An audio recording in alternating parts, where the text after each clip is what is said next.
Hi, my name is David Dylan Thomas, and this week, in honor of Native American Heritage Month, I wanted to talk about Kandiaronk. Kandiaronk was a Wendat strategist, um, area kind of around Huron, a little bit of Canada, what is now Michigan, and this is around the 1600s. And this guy was brilliant. And he was part of a larger tradition of Native American and European intellectual discourse, which was a thing so important that it actually led to the Enlightenment. A lot of really interesting information about that if you read the book, The Dawn of Everything. We'll be talking a little bit more about that later. Anyway, Kandiaronk, like I said, was this brilliant Wendat strategist, and he came on the radar of this guy Frontenac, who was a French lieutenant, basically in charge of Montreal at the time.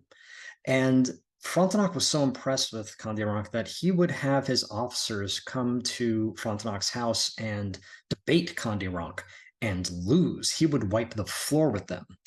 Now, the whole part of like leading to the Enlightenment, one of the things that helps spur on the Enlightenment is the Native American, the Indigenous critique of European society. And the critique, and Indigenous critique of European society goes something like this. Kandiaronk could not understand why Europeans would make themselves miserable trying to get wealth. Right. He supposed that, for Europeans, being wealthy meant that you would have a lot of power. People would do what you say, and you'd have all this stuff. And the reason that doesn't make sense to Kandiaronk is where Kandiaronk was from, right? In Wendat society, having a bunch of wealth didn't mean any of that. Like, people wouldn't do what you say because you were wealthy. People wouldn't do what you say if you paid them to do it. People wouldn't even do what you said if you were nominally their chief. The only way you could get someone to do something is to convince them it's a good idea, which is why Kandiaronk and others like him were so good at debate and argument, because it was the only way to get anything done, right? So he's trying to figure out, okay, why are they, trying to get wealth? And he has a few thoughts on this. He says, for my own part, I find it hard to see how you could be much more miserable than you already are.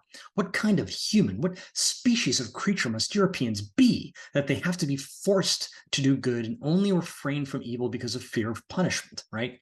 So this is another mystery for him, because where he's from, you do good because it's good, right? You don't have to be threatened. You just do it because it's right. So he's exploring this, and he comes to this conclusion. I have spent 6 years reflecting on the state of European society, and I still can't think of a single way they act that's not inhuman. He really does not cut any corners with these people. And I genuinely think this can only be the case as long as you stick to your distinctions of mine and thine, right? And the penny drops, right? So what does he mean here? Well, in The Dawn of Everything, David Graeber and David Rundgren explain the whole apparatus of trying to force people to behave well would be unnecessary if France did not also maintain a contrary apparatus that encourages people to behave badly. Now, what might that apparatus be? Let's all say it together now. Capitalism, right? The seeking of wealth, right? Capitalism says, okay, go make money. It's awesome. People will do what you say. Oh, but you know what? Don't kill anyone. I can see where no, don't kill anybody. We'll punish you. Oh, you know what? Don't steal anything either. I can see how you would think that would be a good way to get wealth. No. We're gonna hurt you if you do that. Slavery.